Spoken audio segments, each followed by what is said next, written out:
You didn't disappear. You withdrew. And there's a difference. You blocked your closest friend of 10 years without an explanation, without an argument, and without a goodbye. Your family thinks something is wrong with you. Your coworkers say you've changed. Someone who once knew you well tells a mutual friend, "It's like they vanished. I don't recognize them anymore." And yet, the part that would disturb them the most is this: you sleep better now than you have in years. This is the psychology of people who cut everyone off. If you're watching this, there's a good chance you're either one of them, or you're trying to understand someone who is. There is always a moment when it happens. Not always dramatic and not always obvious, but a precise point where something inside you either breaks or finally heals. For some, it's a milestone birthday spent alone because everyone forgot. For others, it's a medical emergency where you realize your phone never rang. And for many, it's quieter. The 15th time you shared something vulnerable and received a distracted, "Wow, that's crazy," before the conversation shifted back to them. That's when something changes. For years, without realizing it, you were running a cost-benefit analysis inside your nervous system. And eventually, the result became impossible to ignore. These relationships were taking more than they were giving, and they were draining something essential inside you. So you did what once felt unthinkable. You stopped participating. This wasn't taking space or going through a phase. This was a full reset, deleting social media without explanation, changing your number, moving cities without telling anyone where you went, blocking entire social circles, and not responding to messages or calls. From the outside, this looks extreme and irrational, like something must be wrong. But what most people don't understand is that clarity often looks like destruction to those who benefited from your confusion. The Bhagwad Gita teaches that detachment is not abandonment. It is discernment. Sometimes walking away is not collapse. It is alignment. What is happening in your brain is not impulsivity. It is survival. Your nervous system has been living in a state of chronic vigilance for longer than you realized. Not physical danger, but social danger. The constant evaluation of whether you are safe, whether you will be misunderstood, or whether your honesty will be punished. Every unreturned effort, every one-sided emotional labor, and every time you showed up without being met was quietly recorded. Eventually, your nervous system made an executive decision. These people are not safe, and the only way to feel safe is complete removal. This was not a decision you carefully planned. It was your body stepping in when your mind had tolerated too much for too long. Detachment born from wisdom, not bitterness. Detachment does not mean hatred. It means clarity without illusion. People will say you are isolating. They will use clinical language to turn your boundaries into symptoms. But withdrawal caused by depression looks very different from what is happening here. That is numbness. This is awareness. You didn't shut down. You woke up. You finally saw something clearly. Many of these connections were never real. They were sustained by your effort alone.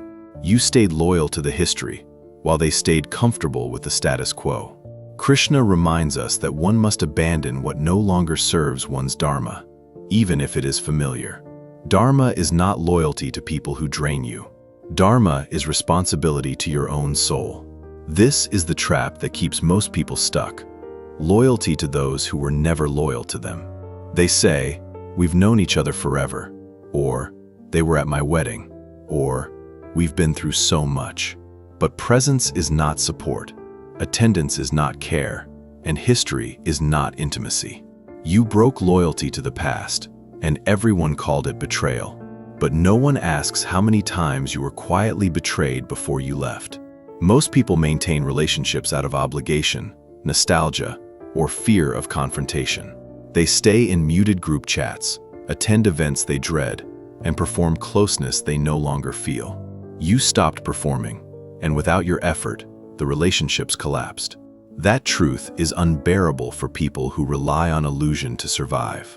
What unsettles them the most is that you're not suffering. They expected regret, loneliness, and shame. Instead, you feel lighter. You sleep better. Your anxiety has softened. Your body finally feels safe. This relief confirms what you always suspected. Those relationships were not nourishing you. They were exhausting you. Krishna teaches that peace does not come from attachment, but from right discernment.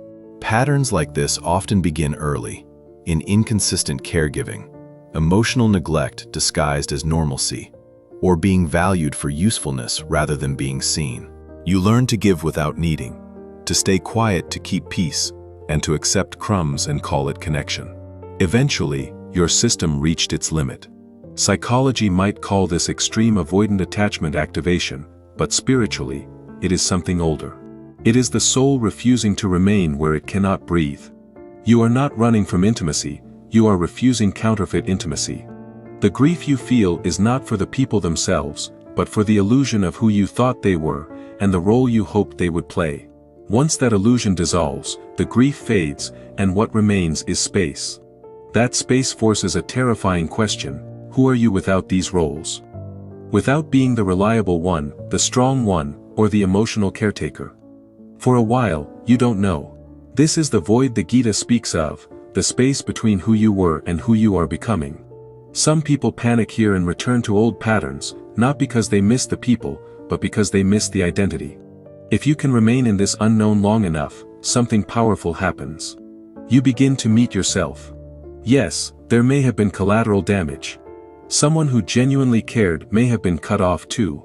But when you are drowning, you don't analyze who is safe, you get out of the water.